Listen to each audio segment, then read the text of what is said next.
Welcome to Inside the Practice, your go-to podcast for stories, tips, and insights from professionals helping dental practices thrive. Hosted by Alan Hollander and Sarah Boylan, and sponsored by ePractice Manager. Enjoy the episode. Hi, everybody. I'm Alan Hollander. I'm the CEO of ePractice Manager. We are your sponsor and host for Inside the Practice. And this is where we strive to bring you actionable insights in the world of dentistry, particularly those areas that are important in not only building and improving your practice, but in providing tools and resources and information that can protect and ensure the longevity of your business. And the subject today definitely relates to longevity and security. The theme is cybersecurity in the age of AI, what every dental practice needs to know.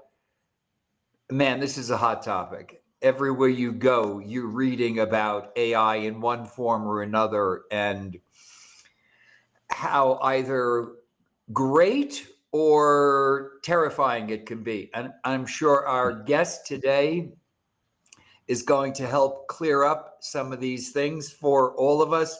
We have a great individual here.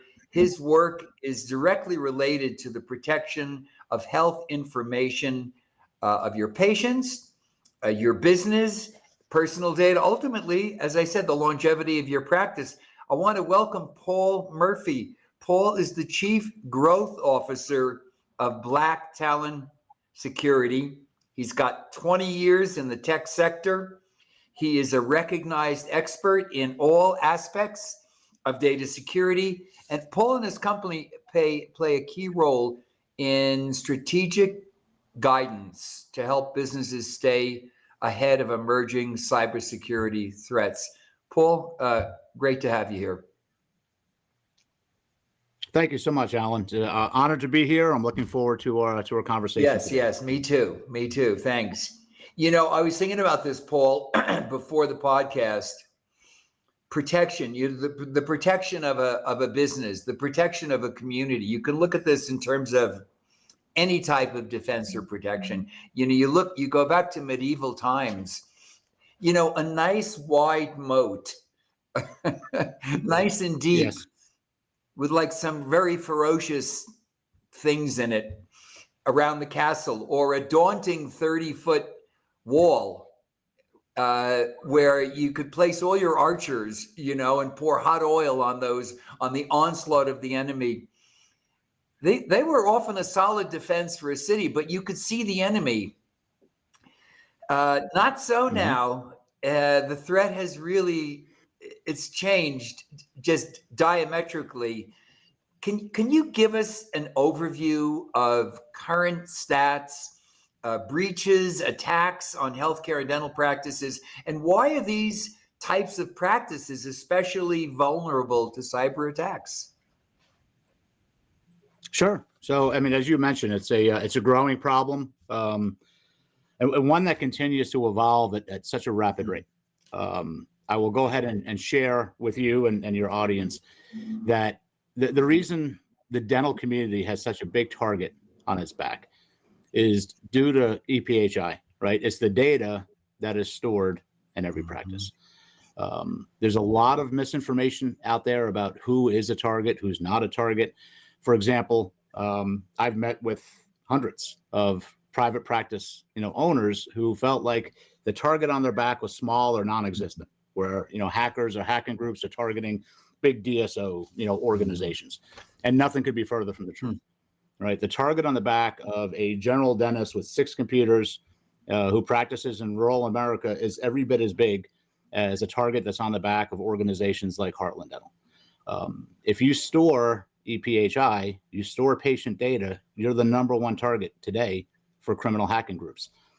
Well, let me expand on that a little. When I say hacking groups, I mean the hacking groups who specifically launch ransomware attacks against organizations. There's different types of hacking groups that are out there, right? So, for example, China has been hacking into the United States for decades, but really their goal is the theft of intellectual property. They're not really involved in the ransomware game so much. And then you have hacking groups who are tied to terrorist organizations, right? Or organizations whose intent is to do harm to the US. And they're targeting things like the infrastructure, possibly the Pentagon. Ransomware groups are mostly coming from Eastern Europe. That is the hotbed for ransomware groups right now. And they're targeting practices due to the data that's stored at every practice. What's changed a lot, I'd say, over the past 3 years is if we go back 3, 4, 5 years ago and a dental practice was hacked, the hackers would gain access to the network and at some point encrypt that practice's data. And then they would demand ransom be paid. And if you paid the ransom, they would simply unlock or decrypt that data and give you access. What they have figured out is how to steal or siphon off data. And they do that now in probably safe to say 100% of breaches against healthcare entities. So they're not just locking the data, they're stealing it. And every hacking group out there has their own auction site on the dark net where they will go and post the data that they've stolen. And so now, yes, you're paying for the return of your data or access to your data, but if you pay the ransom, really what you're paying for is the removal of your EPHI from some hacking group's auction site on the darknet, or to prevent that hacking group from contacting your data directly if you refuse to pay. And we've seen a rise of that, recently.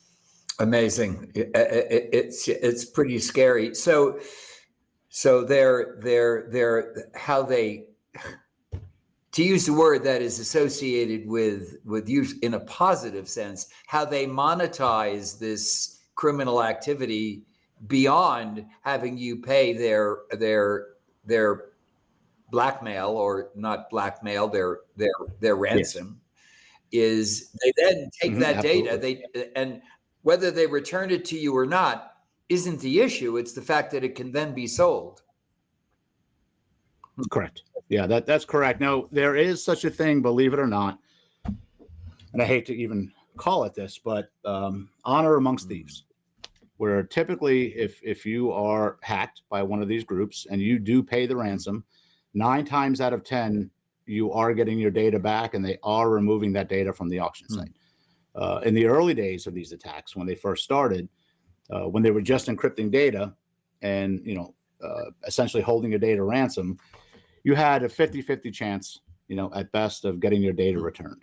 But it didn't take these criminal organizations too long to figure out that if they didn't deliver what they were promising, no one would continue to pay, right? And that business model would just die. So there is such a thing as honor amongst thieves. Yeah, I get it. Yeah.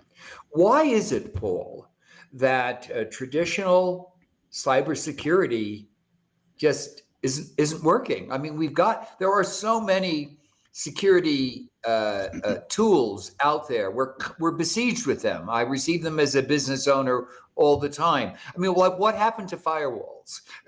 And those traditional means of protecting your data. Sure. So firewalls are still very important, very, very important. I would not even consider practicing without having a functioning firewall in place. But firewalls can be beat. And oftentimes, there are misconfigurations in firewalls when they're set up. There's outdated or unpatched firewall software. People leave ports open, sometimes by accident, sometimes it's even by an organization's IT firm, right, who may need to open up a port to perform some function and they forget to close that port. Sometimes ports are left open on purpose because you could be a practice that's using maybe a cloud or cloud-based software that is dependent upon a couple of ports being open in order for it to function. So there's a multitude of different ways that hackers can bypass firewalls.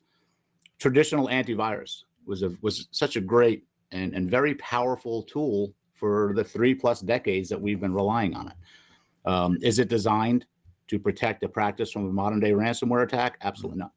Absolutely not. Essentially, traditional AV is really just a dictionary of known threats. That's all that it is. We know that every hacking group out there owns every version of commercial antivirus on the market. They know what lines of code they need to change in their attacks in order for it not to be detected by traditional AV.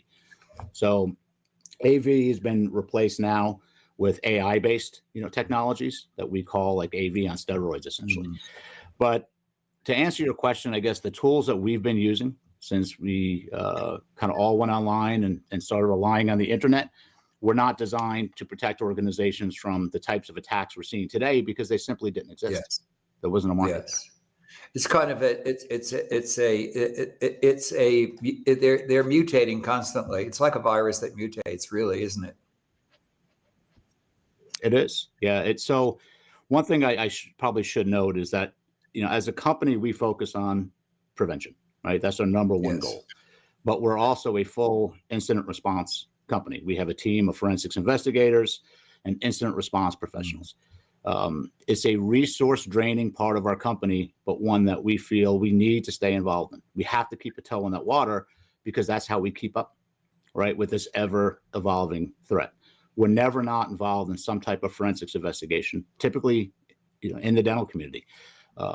We have to do that in order to keep up with this threat because the tactics that the criminals are using and the methodologies that they're using are changing constantly. And oftentimes it's our own forensics investigations that dictate to us what we need to do differently on the preventative side, just to barely. I can see that. I mean, you have to understand the mind you have to understand the mind and parallel the mind of the criminal mentality to build appropriate defenses. That's a great point. How do we make people in a company? I mean, I've seen, and I'd love to hear you talk about this as we go on here, but I've seen various types of things that you can do to train employees on these things, from simple to sophisticated. How do we make people in a company who, because of simple errors, yes, there's negligence, I'm sure. Yeah. And you want to avoid that as much as possible. But how do you make people in a company? How do you turn these people who are the major problem? I'm not saying, your staff. I mean, I think this goes across the boards from the top of the organizational structure to the bottom. We can all make stupid mistakes, but how do we turn individuals, those in our company, into our best defense? That's a great question. So training is absolutely crucial. It really is. Number one, I think specifically for the dental community, make the training relevant to your average dental practice team member, right? Don't make it a generic training. But everyone has to be empowered to be able to make good decisions, right? So if I'm a practice owner and I don't offer training for my team members, and one of my team members clicks on an email or a link with an email that's malicious, that launches a ransomware attack and shuts me down, how could I hold that person accountable if I did not empower them to be able to make smart decisions? Right. So number one, training is imperative. Make the content relevant to your average dental office team member. Talk about things in the training like incoming communications that have Panorexes or PAs attached and things like that. We actually kind of shifted over to one long training into doing micro modules. And we did that by design. Makes sense. Because makes total sense. Let's face it, all of our attention spans, they're gone, right? It doesn't matter what age. Our attention spans have really shrunk. Okay. We don't have a tolerance, right, to sit through an hour-long training and even pretend to be interested or that we're retaining what's being taught. So micro trainings, ongoing trainings, and certainly simulated phishing attacks, right? So it is almost like a muscle memory type exercise. You have to test your team, to test whether or not they actually retained what it was that was being taught to them. And, are they staying hyper aware of this threat? So launch simulated attacks against them, and don't, if you're going to do that, make sure there's an instant correction available to them as well. So if they did click on, a fake email that could have potentially been malicious, let them know immediately what they did wrong, right? And how they can make a better decision the next time. And the training needs to be updated on a regular basis. It shouldn't be the same content over and over again or year in, year out, because the threat keeps changing, right? We're at a time now where we're seeing this rise of deepfakes because criminals are using AI technology to disguise who they are. So they can use something simple like ChatGPT to figure out, how do I have a conversation with a general dentist office, or with an oral and maxillofacial surgeon, and use content in their communication specific to that specialty. And then they can even disguise who they are digitally, right? We're seeing this rise in deepfakes, and it is taking the world by storm, and it is scary.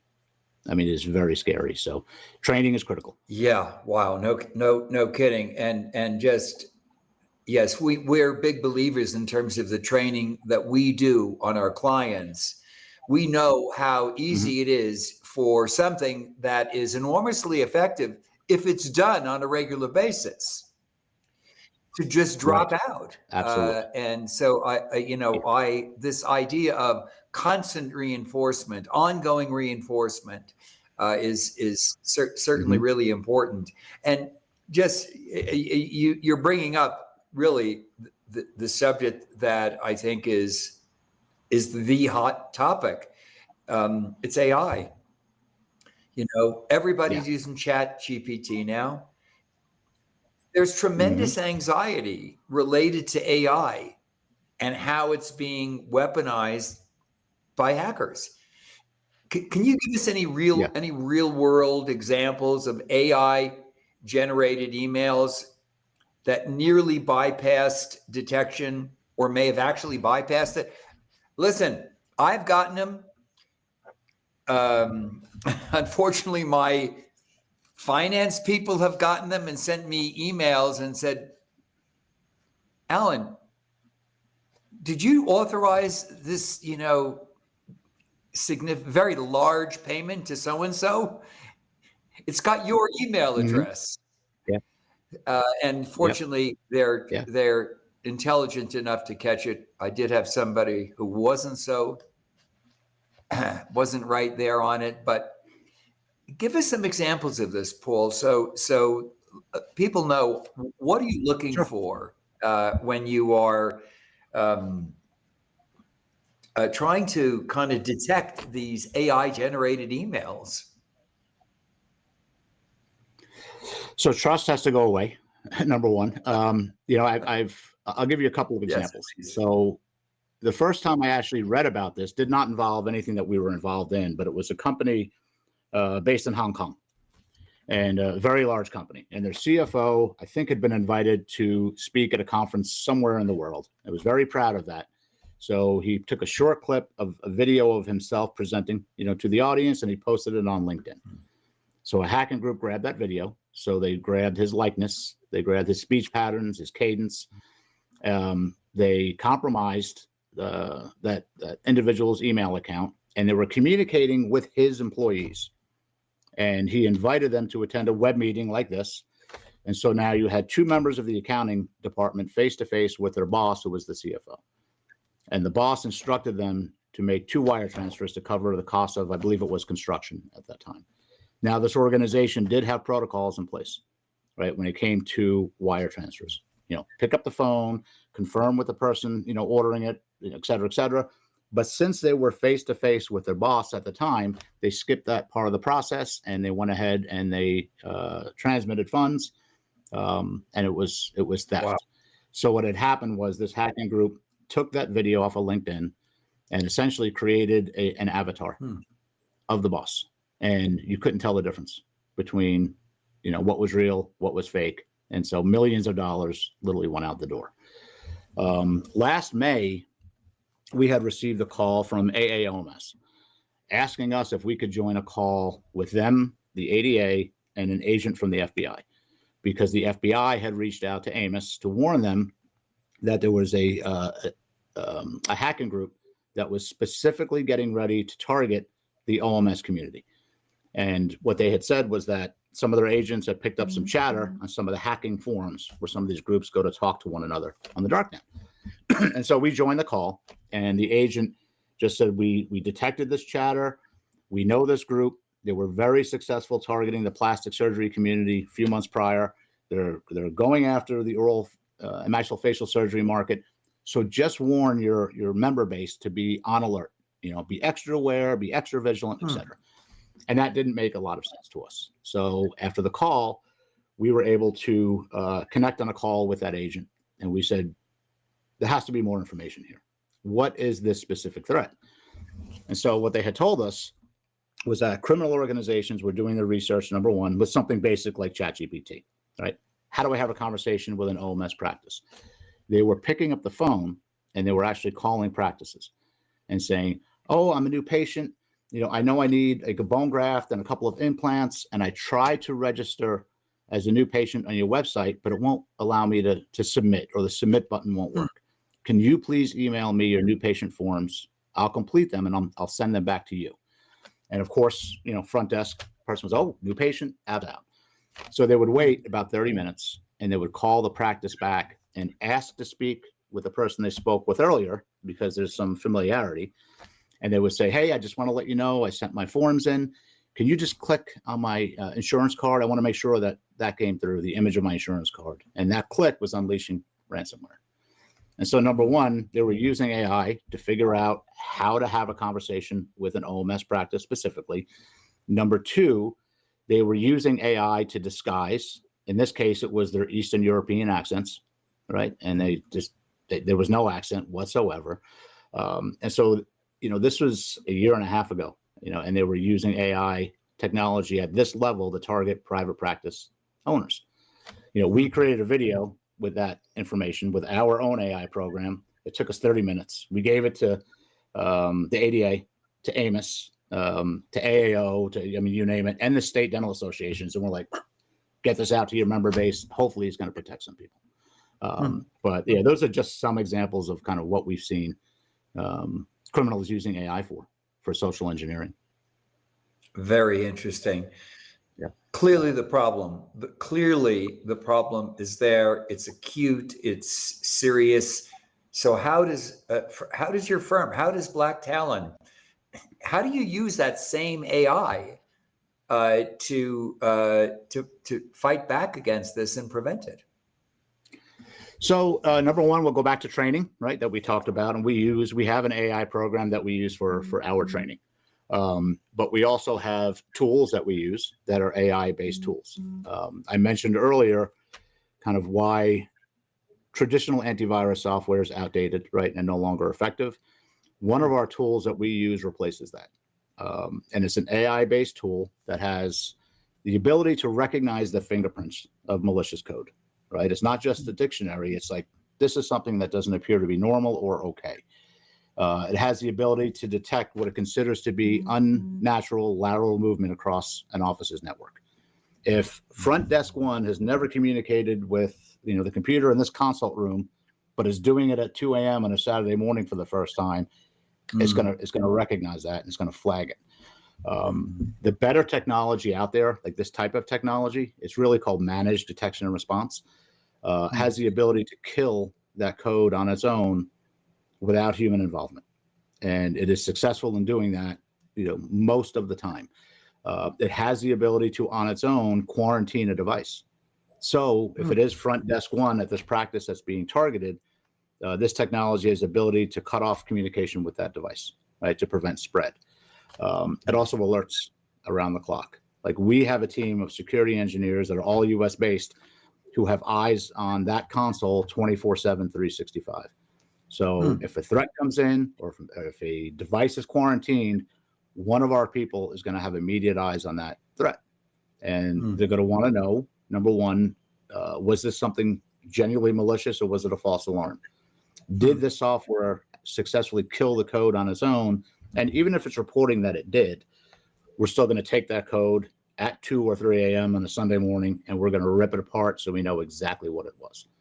Right? Was this something very basic, like a credential harvester, or was this something that has full command control capabilities, and maybe that initial threat was a smokescreen? So there's an immediate response that should happen for organizations like ours that use this type of AI technology. So very powerful, but one in just a layer of tools that need to be in place. Refreshing, comforting to hear, particularly when the problems are they're scary. They are. When you own a company. I mean, you can wipe out a company just like that. Yeah, it's you can. I mean, if you're a dental practice, forget like DSO level. Maybe you have one location, two locations, and you get hit now, you're going to be closed for a minimum 7 to 10 days now. You're going to be closed. Believe That's it. all there is. I believe it. So, You mentioned something really interesting about 2 a.m. on a Saturday morning. mhm. So weekends and holidays are chill time. We can just kind of take the eye off the ball, hopefully Yeah, for whatever we're going to be doing. So this obviously is not true for hackers. Can you correct. explain this more? I mean, how don't they need the human interaction of somebody in the practice in order to effectively penetrate the information or the computer system in a practice? So no, the targeting or social engineering of humans, right, is responsible for about 65% of all attacks against just healthcare organizations. I know we've all seen probably marketing that come from companies that sell things like secure emails, and 99%, of attacks are the result of someone clicking on something.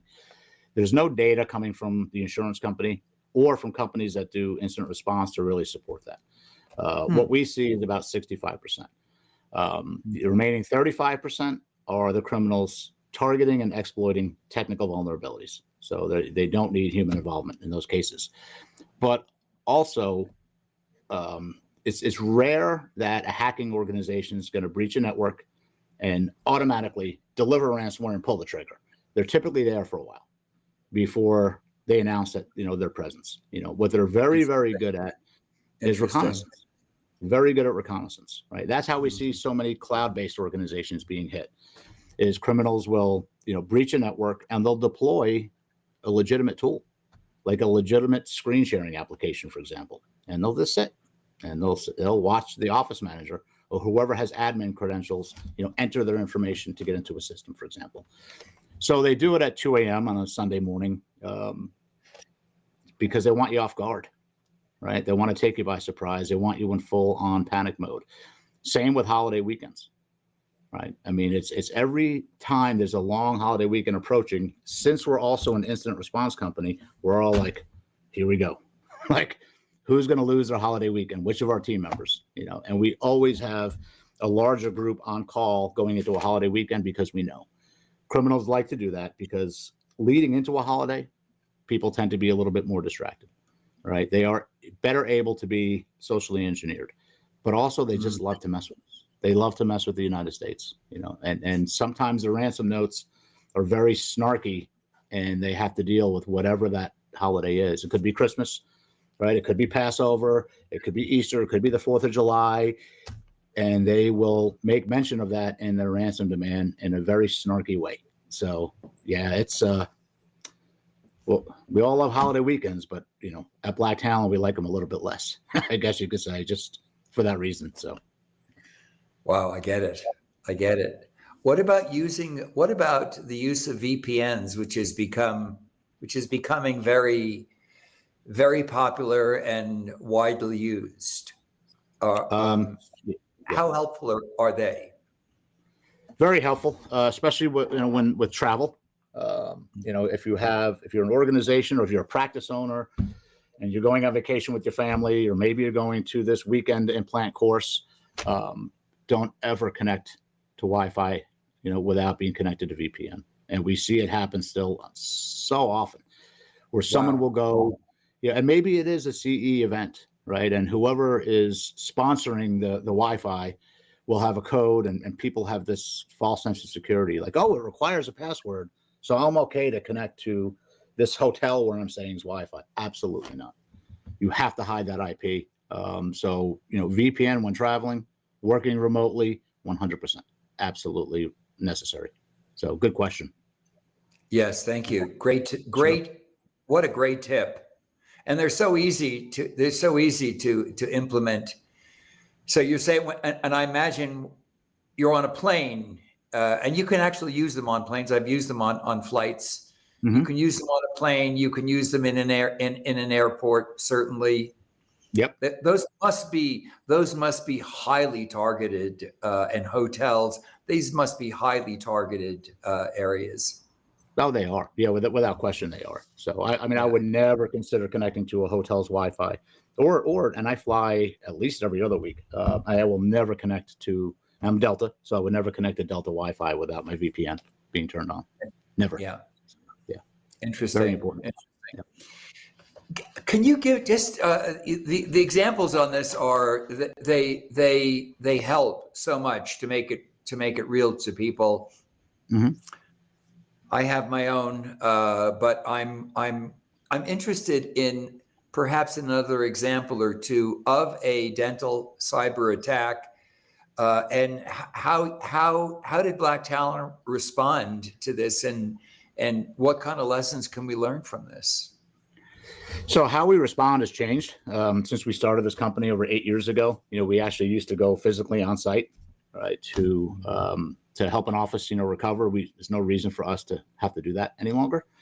But I mentioned this earlier. You have to plan for being shut down 7 to 10 days, right? So and that means no access to practice management data. So you can't see your scheduler, all right? So if it's a Monday morning when you're made aware that you've been hit, you don't even know who's walking in the door that day, wow, the next day, the day after that.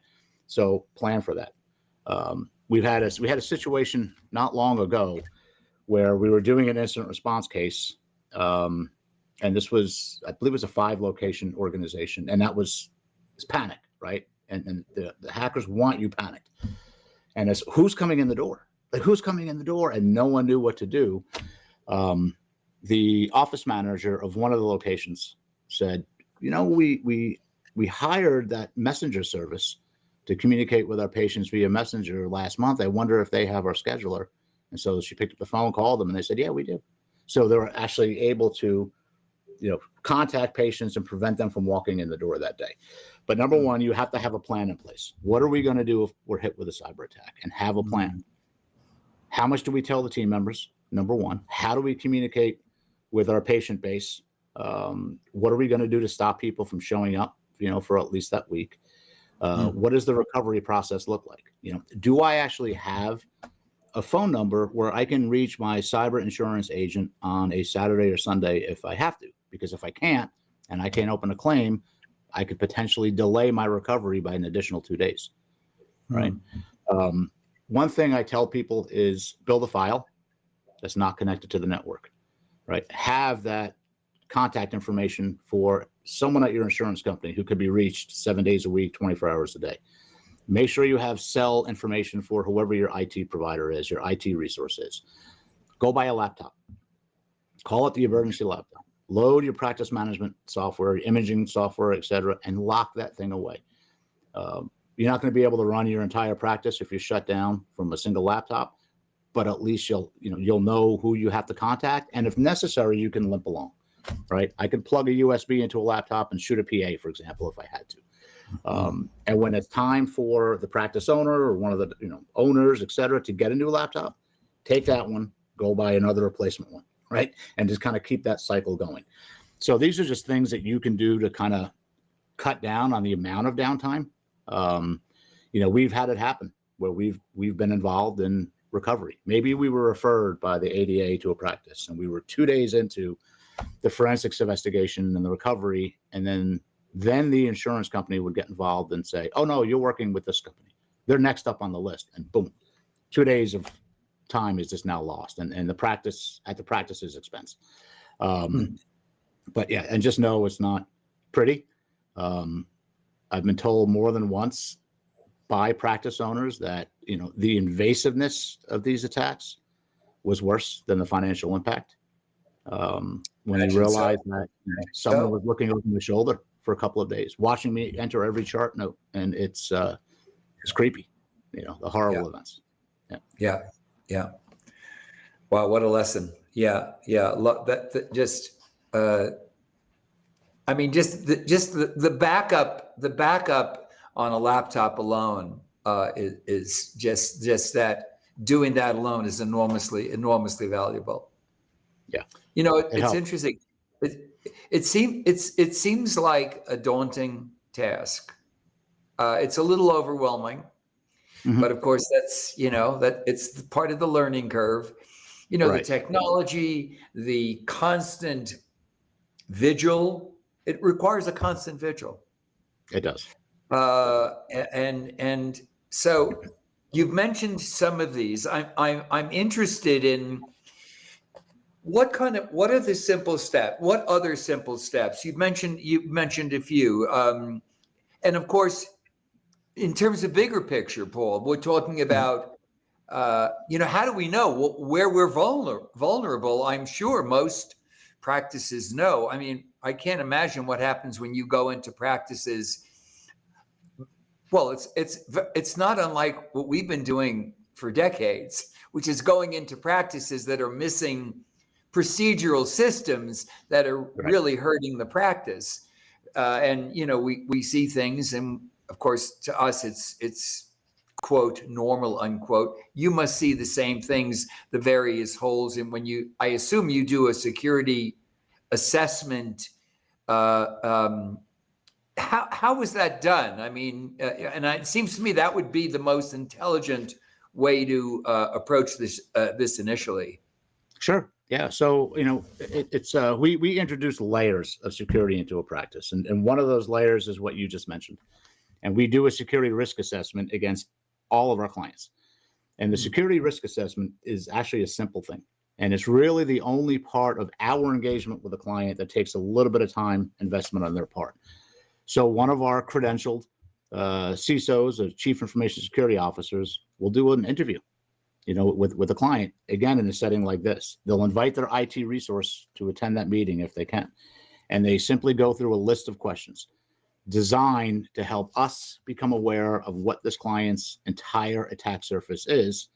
And we want to point out areas of deficiency for the client, right? Make them aware that you're deficient in this area. This is what you need to do to improve in that area. We don't sell products. We're not IT. We don't sell firewalls. We don't sell computers. We don't sell. So our recommendations are strictly that, recommendations, right? Not trying to make a buck. We have tools that replace antivirus. We have training available, right, to empower team members and significantly reduce the threat of being attacked that way. We do have a tool, which I'll explain in a moment, that does identify all of the technical vulnerabilities that are present, within an organization. But there are other areas of risk. Remote access is a big one, right? Everyone's now using it. We're never going back to a world where we're not going to have it, right, and rely on it. But there are ways to do it safely and ways to do it that are less safe. What software is being used? How is it configured? So this is just kind of one example of like what's involved in the security risk assessment. But it's uncovering everywhere that an organization or practice is potentially vulnerable. I mentioned earlier the second most common way that hackers gain access to a practice's network is through the exploitation of technical vulnerabilities. Every single practice has them. These are the open doors and windows that exist in technology or on devices that hackers will exploit to gain access. Firewalls have them. Workstations have them. Servers have them. The smart TV in the waiting room could potentially be an access point for a hacker, or the security camera. Wow. You name it. So we actually deploy an agent. We run scans every 4 hours on our clients' networks, looking for these technical vulnerabilities. We have newer technology that gives us the ability to go ahead and remediate about 70% of what we find. And what we can't fix, we share the rest of that data with that organization and their IT resource. And it's not just, hey, you have a deficiency here. We'll say on front desk 1, there are 12 vulnerabilities. These 3 are the most high risk. Here's what they are. Here's what's likely to happen based on historical data tied to that vulnerability if you don't fix it. And here's what the fix is. Right. So we take all the guesswork out for them and we give them the roadmap. This is what you need to fix, like now. If you do just those 2 things, right, effective team training and vulnerability detection with remediation, you're reducing your risk by 90-something%. Yeah. Right. Nothing's foolproof. Anyone that says they have a product or a company that can guarantee that an organization's not going to be breached is either lying or they don't know what they're talking about. But you want to do something, right? I mean, you don't want to be the slowest gazelle, right? Or that low-hanging fruit for hackers. That's for sure. Just make it difficult. Yeah, that's for sure. Right? They're up. Yeah. Fascinating. So you're saying, so you are proactively scanning the entire network for your accounts or client base to proactively discover vulnerabilities that might be happening. Correct. Yeah, that's correct. Yeah, 100%. So you want to find those open doors and windows and close them and lock them before a hacker can find them. We employ ethical hackers that work for us. You know, these aren't 1099s. They're not contract folks. They are our employees, and they are credentialed. They have the same capabilities as the bad people that are out there, right? So we task them with breaking into all of our clients' networks a couple of times a year. Yeah, we have great tools, and we trust those tools, but we still want to test our clients' network resilience. Interesting. You know, test our tools. Yeah, fascinating. Why do you feel that? We all hire these IT providers, and you'd assume some of these are multi-billion-dollar entities, Paul. Like, we would assume that they would be the top of the food chain in terms of cybersecurity. Why do you feel we shouldn't assume that our IT provider is going to have the expertise in cybersecurity that we're talking about here? Because they're trained on IT. They're not trained on cybersecurity. And that, I'm glad that you brought that up, because that is the number one problem in the dental community today, is that assumption that I pay a lot of money to my IT provider and they've done a good job over the years, and they've built some trust with me. I trust them. You know, they have my back and they're going to protect me. No, they're not. No, they're not. So I could be the most gifted restorative dentist, in any city, USA. And if one of my patients comes into my office who's in need of orthodontic surgery for whatever reason, there's no way I'm taking that case on, because I don't have the clinical training. I don't have the experience. I wouldn't know where to begin. I'm 100% referring that patient out to whichever OMS I refer to. And that same logic needs to be applied in this situation. There are credentials that go along with being a cybersecurity expert. And not everyone's a big believer in credentials, but, it's years of training, that you have to get through, to be a credentialed security professional. You also can't spend the majority of your time setting up and managing and maintaining networks and then dabble in cybersecurity when you have a light Wednesday, right? Or Thursday. This is a full-time commitment. I mentioned earlier, that's the only real reason we're still in the incident response game. Because if we're not doing investigations into these recent attacks, we're behind the eight ball. We don't know how to protect our clients at that point. So you have to be completely immersed in cybersecurity just to be able to keep up and really know what it takes to effectively protect an organization. This is not a knock against IT in any way, shape, or form. If you're an organization and you work with a good IT provider, they are worth a weight in gold. There's no question. But they are not cybersecurity experts. Two completely different things. Get it completely. Yes, loud and clear. We understand that message, and the analogy of a provider who is perhaps dabbling and just learning to do a procedure. It's a good analogy, and there are many more, but it certainly it's loud and clear. How do we get how does one get a security assessment? Like how would we go about doing that? Just to kind of like do a very sort of overt pitch for you here. How do we how would one of our listeners and you sound like you've worked within the OMS community. We happen to be a very, very big provider to that community also in practice management. So, but how would somebody get a security assessment, Paul? They could reach out to us. Just visit our website at blacktalonsecurity.com. You can call us directly at 800-683-3797. I'm an open book, and I'm here to be a security resource without being salesy. So anyone in your audience can contact me directly as well with just questions. And my email is paul.murphy@blacktalonsecurity.com. So any one of those ways you can reach out. Contact me directly, and you won't get one of my salespeople and get a hard sell. So, like I said, I'm here to be a resource, on everything related to security for the dental community. So I'm an open book for just any questions that anyone may have. That's great, Paul. Very much appreciated. This is very much appreciated. Incredibly valuable information. Thank you for your expert advice and the enlightenment on this topic. All of Paul's contact information and Black Talon Security's information, you will see it at the end of this podcast, or when it's broadcast shortly. You'll see it in the ticker below. Again, Paul, thanks very much. Extremely enlightening stuff. Oh, well, thank you very much. I know it's a lot of doom and gloom. It's a scary topic, but just so your audience knows, these attacks aren't inevitable, right? Just you can, do a few minor things to reduce your risk of being hit. It doesn't. It's not inevitable. So they're largely avoidable. Well, that is just so true, and just a little bit of precaution can just make such a huge difference. Again, Paul Murphy, Black Talon Security, thank you so much. This is Alan Hollander of ePractice Manager. Thanks for listening.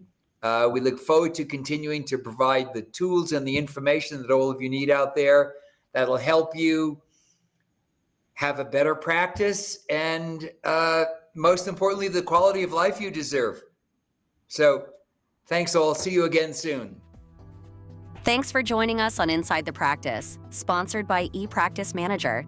We hope you enjoyed today's episode. See you next time.